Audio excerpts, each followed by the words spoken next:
Para saudara dan saudari yang Tuhan cintai, selamat pagi dan selamat bertemu lagi dalam Renungan Harian edisi hari Sabtu tanggal 2 Januari 2020. Hari ini kita memasuki hari yang kedua di tahun yang baru, tahun 2021. Dan hari ini gereja merayakan peringatan wajib Santo Basilius Agung dan Santo Gregorius dari Nazianze. Mengawali perayaan kita ini, kita hendak mendengar dan merenungkan sabda Tuhan. Marilah sebelum kita mendengar dan merenungkan sabda Tuhan, kita berdoa. Dalam nama Bapa dan Putra dan Roh Kudus. Amin. Allah Bapa Maha Kuasa, anugerahilah kami iman yang teguh. Kami mengakui bahwa putramu sungguh abadi dan mulia seperti Engkau, dan telah lahir dari perawan Maria sebagai manusia seperti kami. Semoga kami dapat mengatasi segala penderitaan hidup dan kelak memperoleh kebahagiaan abadi. Bersabdalah ya Tuhan, kami siap untuk mendengarkan. Terpujilah Engkau Bapa, Putra dan Roh Kudus, kini dan sepanjang segala masa. Amin. Para saudara dan saudari yang Tuhan cintai, sabda Tuhan yang hendak kita dengar dan kita renungkan bersama untuk mengawali hari yang baru ini diambil dari Injil Yohanes pasal 1 ayat 19 sampai 28. Tuhan sertamu. Inilah Injil Tuhan kita Yesus Kristus menurut Santo Yohanes. Inilah kesaksian Yohanes ketika orang Yahudi dari Yerusalem mengutus beberapa imam dan orang-orang Lewi kepadanya untuk menanyakan dia, "Siapakah engkau?" Ia mengaku dan tidak berdusta. Katanya, "Aku bukan Mesias."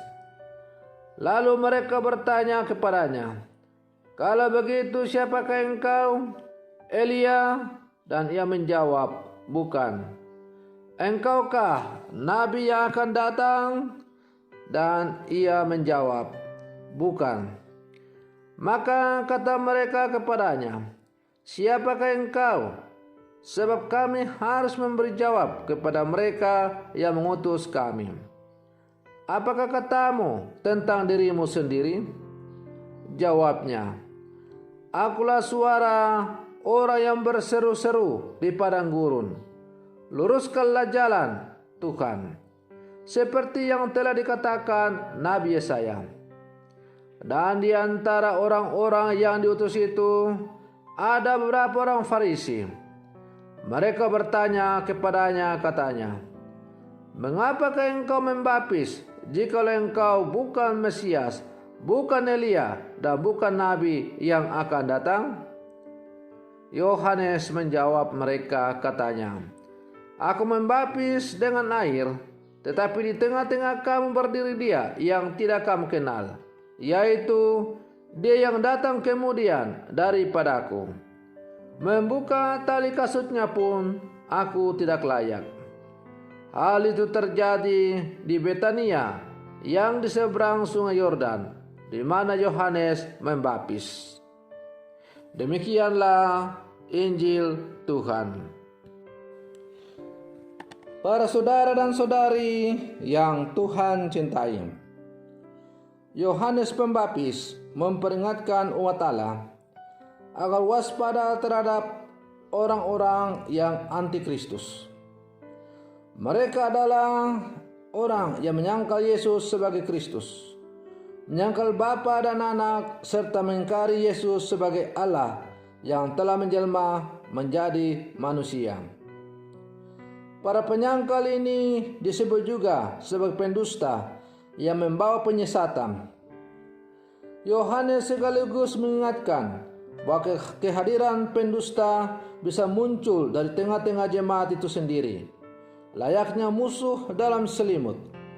Sebab itu umat Allah harus saling mengingatkan dengan rendah hati dan lebih terbuka untuk mendengarkan suara Roh Kudus yang terus mengajarkan kebenaran kepada mereka.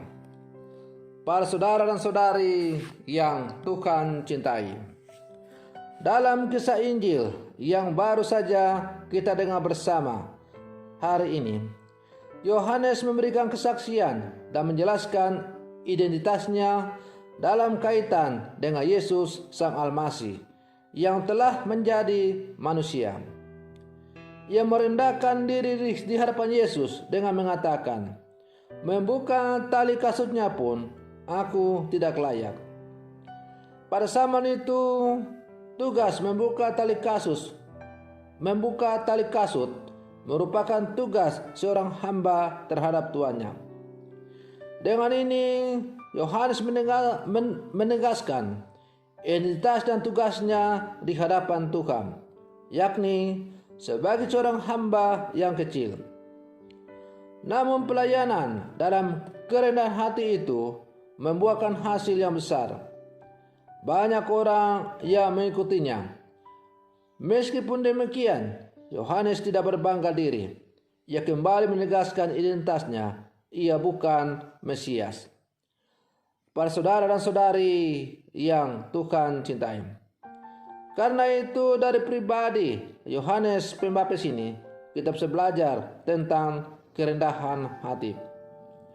Meskipun ia sudah sangat terkenal, banyak orang datang kepadanya untuk dibaptis, tetapi ia tidak bangga dan tidak mau untuk berdosa dengan mengambil kemegahan demi untuk kepentingan dirinya.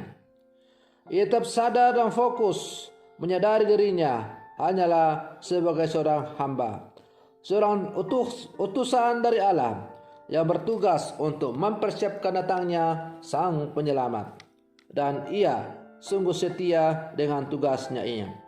Ia tidak mau membanggakan diri meskipun ia sudah sangat terkenal.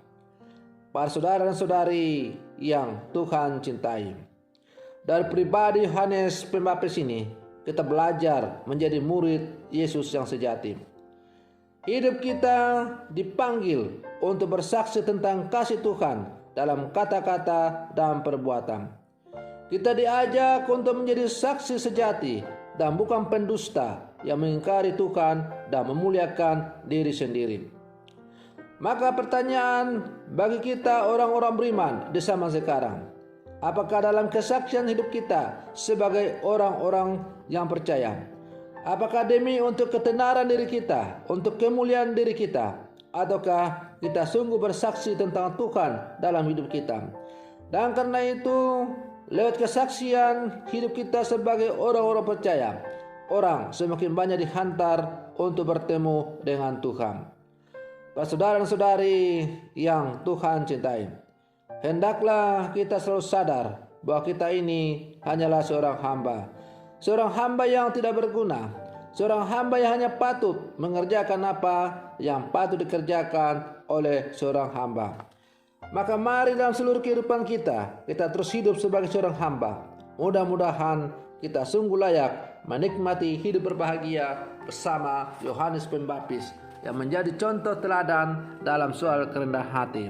Semoga demikian. Selamat pagi. Tuhan Yesus memberkati.